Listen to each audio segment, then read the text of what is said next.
हामीले यस भिडियोमा नेपाल राष्ट्र बैंकबाट क ख र ग वर्गका इजाजत प्राप्त संस्थाहरूलाई जारी गरिएको एकीकृत निर्देशन 2082 अन्तर्गत रहेर हामीले जान्नुपर्ने सामान्य नलेजहरू, विशेष गरी यो अब्जेक्टिभ र सब्जेक्टिभ दुवै परीक्षाहरूको लागि एकदम उपयोगी हुने गरी जेनरल नलेज, यति नलेज चाहिँ राख्नु नै पर्ने हुन्छ। हामीले सकेसम्म डिटेलमै पढ्दा राम्रो, तर यो सामान्य नलेज यति चाहिँ राख्नुपर्छ भन्ने हिसाबले मैले यो भिडियो तयार पारेको छु। यसमा चाहिँ इजाजत प्राप्त बैंक तथा वित्तीय संस्थाहरूको निर्देशनको इजाजत निर्देशन 1 नम्बरमा भनिएको छ न्यूनतम पुँजी कोष, टोटल क्यापिटल फन्ड सम्बन्धी व्यवस्था रहेको छ। यसमा कायम गर्नुपर्ने न्यूनतम पुँजी कोषमा क वर्गका तथा नेसनल राष्ट्रिय स्तरका ख वर्गका विकास बैंकहरूले यो क्यापिटल एडुकेसी फ्रेमवर्क 2015 भन्ने छ, मैले पछि यसको चर्चा गर्नेछु। बमोजिम क्यापिटल न्यूनतम पुँजी कोष कायम गर्नु नै पर्नेछ। त्यस्तै गरी राष्ट्रिय स्तरका बाहेक अन्य ख वर्गका तथा ग वर्गका चाहिँ हाम्रो क्यापिटल एडुकेसी फ्रेमवर्क 2007 अन्तर्गत न्यूनतम पुँजी कोषको व्यवस्था गर्नुपर्ने कुराहरू उल्लेख गरिएको छ। त्यस्तै गरी काउन्टर साइकल बफर चाहिँ वाणिज्य बैंकहरूको हकमा मात्रै हो। यो काउन्टर साइकल बफर चाहिँ वाणिज्य बैंकहरूले यो 82-83 को लागि 0% राख्नुपर्ने व्यवस्था छ। त्यस्तै गरी यो चाहिँ राष्ट्रिय स्तरका विकास बैंकको लागि चाहिँ लागू हुँदैन। त्यस्तै गरी यो पुँजी कोष क्यापिटल फन्डको सन्दर्भमा पुँजी कोष टोटल क्यापिटल भन्नाले के बुझिन्छ भन्दा प्राथमिक पुँजी र पूरक पुँजी, यसलाई कोर क्यापिटल, सप्लिमेन्ट्री क्यापिटल पनि भनिन्छ, को योगलाई नै पुँजी कोष अथवा टोटल क्यापिटल भनेर बुझिन्छ। पुँजी कोष चाहिँ अनिवार्य रूपमा जुनसुकै समयमा पनि मेन्टेन गरेरै राख्नुपर्ने हुन्छ न्यूनतम पुँजी कोष। यदि नगरेको खण्डमा चाहिँ कारबाहीको व्यवस्था पनि छ राष्ट्र बैंकले। यो रिपोर्ट चाहिँ बैंक तथा वित्तीय संस्थाले अनिवार्य रूपमा 7 दिनभित्र राष्ट्र बैंकलाई यसको रिपोर्टिङ गरेर बुझाउन नै पर्ने हुन्छ कायम गरेर। यदि गरेन भने हाम्रो राष्ट्र बैंकले चाहिँ शीघ्र सुधारात्मक कारबाही सम्बन्धी विनियमावली 2074 बमोजिम कारबाहीको व्यवस्था पनि गरेको छ।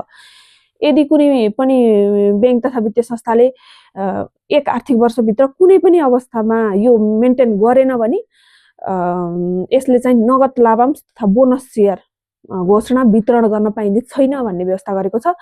कुनै समयमा गर्ने, कुनै समयमा नगर्ने गरेर राष्ट्र बैंकले इजाजत दिँदैन।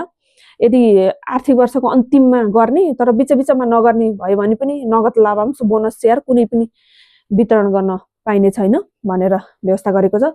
यस्तै गरी हामीले पुँजी कोष सम्बन्धी अध्ययन गर्दै गर्दा यो क्यापिटल एडुकेसी फ्रेमवर्क अध्ययन गरेन भने यो अपुरो नै रहनेछ। त्यसैले हामीले क्यापिटल फ्रेमवर्क अध्ययन गर्न गइरहेका छौँ। यो पनि हाम्रो यही एकीकृत निर्देशनको अन्तिममा व्यवस्था गरेको छ, हामीले यहाँ हेर्न सक्छौँ। यहाँ भनेको छ क्यापिटल एडुकेसी फ्रेमवर्क 2015, यो चाहिँ इजाजत प्राप्त निर्देशन 1 सँग सम्बन्धित छ भनेर यहाँ उल्लेख गरेको छ। यसमा हामीले एकचोटि सबै अध्ययन गर्नुपर्छ, तर मिनिमम रूपमा कम्तीमा यति चाहिँ जान्नुपर्ने हुन्छ। लिभरेज रेसियो चाहिँ हामीले 2023 देखि नै यो व्यवस्था छ। लिभरेज रेसियो 4% अनिवार्य रूपमा व्यवस्था गर्नु नै पर्ने छ। यहाँ डेफिनेसन अफ क्यापिटल भनेको छ। डेफिनेसन अफ क्यापिटलमा क्यापिटल, टोटल क्यापिटल भन्नाले टायर 1 क्यापिटल अथवा यसलाई कोर क्यापिटल पनि भन्छ, प्लस टायर 2 क्यापिटल अथवा यसलाई सप्लिमेन्टरी क्यापिटल पनि भन्छ। यसको जोडलाई नै क्यापिटल अथवा टोटल क्यापिटल भनेर परिभाषित गरिएको छ। टायर 1 क्यापिटल भित्र अथवा कोर क्यापिटल भित्र पनि कमन इक्विटी टायर 1 र एडिसनल टायर 1 पर्छ। यो चाहिँ हाम्रो एमसीक्यू प्रश्नहरू प्रेटेस्टमा चाहिँ टायर 1 क्यापिटल भित्र कुन कुन क्यापिटल पर्छ भनेर पनि सोध्न सक्छ। यसैले कमन इक्विटी टायर 1 र एडिसनल टायर 1 गरेर 2 किसिमका क्यापिटलहरू पर्छन्। टायर 2 क्यापिटल, अर्को शब्दमा सप्लिमेन्टरी क्यापिटल पनि भनिन्छ। कहिलेकाहीँ यो एक्जाममा हामी कन्फ्युजन पनि हुने गर्दछौँ। यो टायर 2 क्यापिटल भनेको र सप्लिमेन्टरी क्यापिटल भनेको सेम हो। यस्तै गरी अब सामान्यतया सर हेर्दा कमन इक्विटी टायर 1 मा के कुन कुन क्यापिटल पर्दछन् भन्दा common share issue by bank, हैन, हामीले सरल रूपमा स्टक सरप्लस, सेयर प्रिमियमहरू, हैन, रिटेन अर्निङ, अनि अनअडिटेड करेन्ट इयर क्युमुलेटिभ प्रॉफिटहरू, capital redemption reserve, capital adjustment reserve, dividend equalisation reserve अनि अदर फ्री रिजर्भ यदि छ भने यो, अनि फेरि यस्तै गरी क्राइटेरिया पनि भनेको छ। यसमा नपर्ने कुराहरू होइन, टायर 1 कमन इक्विटी टायर 1 मा नपर्ने बुदाहरू पनि रहेछन्। यसमा all common share should be voting share, represent the most subordinated claim in liquidation of the bank भनेको छ। यसलाई सर हामीले यो मेन बुदाहरू हेरियो भने चाहिँ एक्जाममा ठक्क बुदा देख्ने बित्तिकै हामीलाई याद भइहाल्छ। त्यस्तै गरी बीमा एडिसनल टायर 1 क्यापिटल भनेको छ। यसमा पनि मेन रूपमा पर्ने भनेको पर्पिचुअल नन क्युमुलेटिभ प्रिफरेन्स सेयर पर्दछ, स्टक सरप्लस अथवा सेयर प्रिमियम पर्दछ। त्यस्तै गरी यसमा घटाउन पर्ने चाहिँ रेगुलेटरी एडजस्टमेन्टहरू भए चाहिँ यसमा घटाउन पर्ने हुन्छ। अनि यसमा नपर्ने पोइन्टहरू पनि छन्। यसमा नपर्ने पोइन्टहरू the instrument should be issue by the bank भनेको छ। यो चाहिँ यसमा चाहिँ पर्दैन नपर्ने कुराहरू। The claim of the investor of the instrument shall be भनेको छ, यहाँ तल पनि हामीले हेर्न सक्छौँ। त्यस्तै गरी टायर 2 सप्लिमेन्टरी क्यापिटलमा सर बुदाहरू चाहिँ याद गरौँ हामीले। प्रिफरेन्स सेयर क्यापिटल एडजस्टमेन्ट यसमा पर्ने बुदाहरू, सबअर्डिनेटेड टर्म डेप्ट फुल्ली पेड भनेको छ।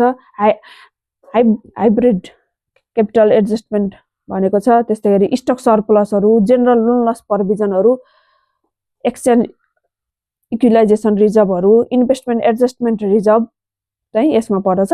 यसमा नपर्ने कुराहरू टायर 2 क्यापिटलमा नपर्ने कुराहरू पनि यहाँ सर भनेको छ। The instrument should be issue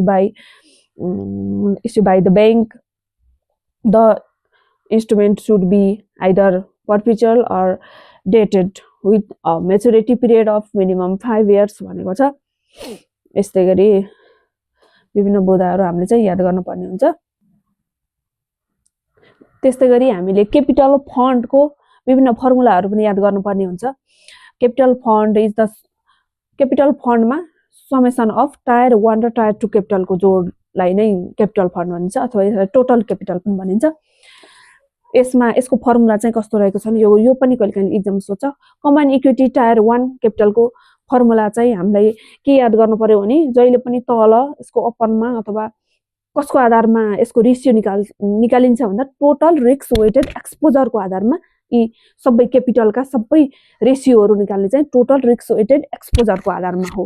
माथि चाहिँ के हुन्छ भने जसको रेसियो निकाल्ने उसको, मानम total equity tier 1 capital ratio निकाल्नु पर्यो भने हामीले मानम टोटल रिस्क वेटेड एक्सपोजर हाम्रो 100 छ भने यसमा चाहिँ कमन इक्विटी टायर 1 क्यापिटल कति राख्ने भन्ने चाहिँ यो रेसियोले बताउँदछ। यसको formula common equity tier 1 capital ratio भन्नु भने common equity tier 1 capital upon total risk weighted exposure. यो टोटल रिस्क वेटेड एक्सपोजर निकाल्ने पनि यहाँ तल दिएको छ। अनि टायर 1 क्यापिटल रेसियो भने पनि माथि टायर 1 लाई लेख्ने जुन योग्य छ टायर 1 को क्यापिटलको लागि योग्य tier 1 capital upon total risk weighted exposure, eligible tier 1 capital ratio upon capital upon total risk weighted exposure.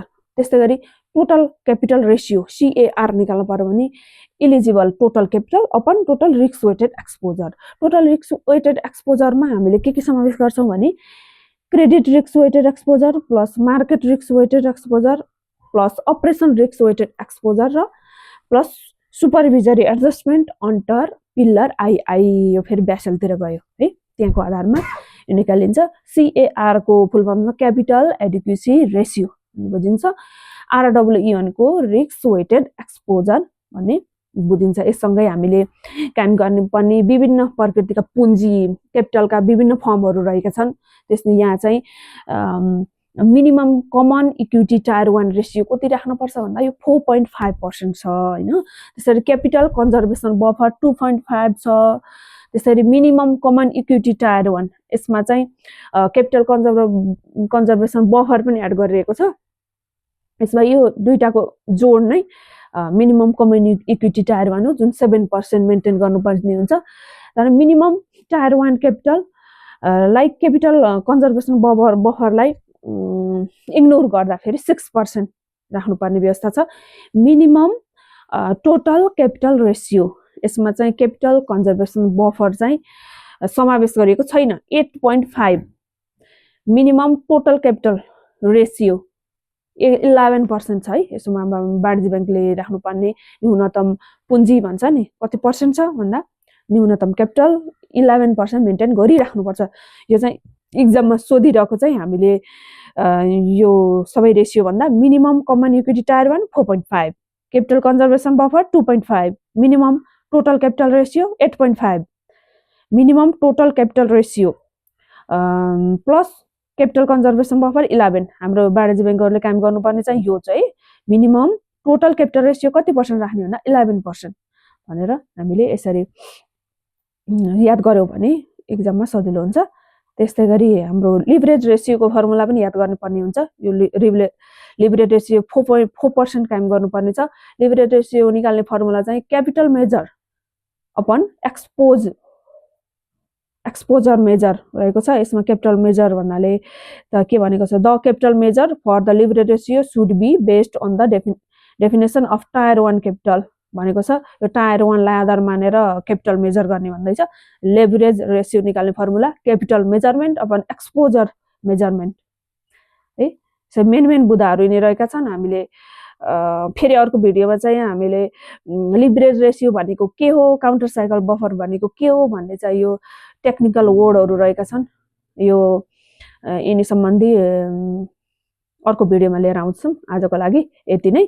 तपाईहरुले पनि यो भिडियो हेरेर डाउनलोड गरेर हेर्नुभयो भने चाहिँ आफूले अरु काम गर्दा पनि यो भिडियो हेरेर आफूले यो रिभिजन गर्न सक्नुहुनेछ। धन्यवाद, नमस्ते।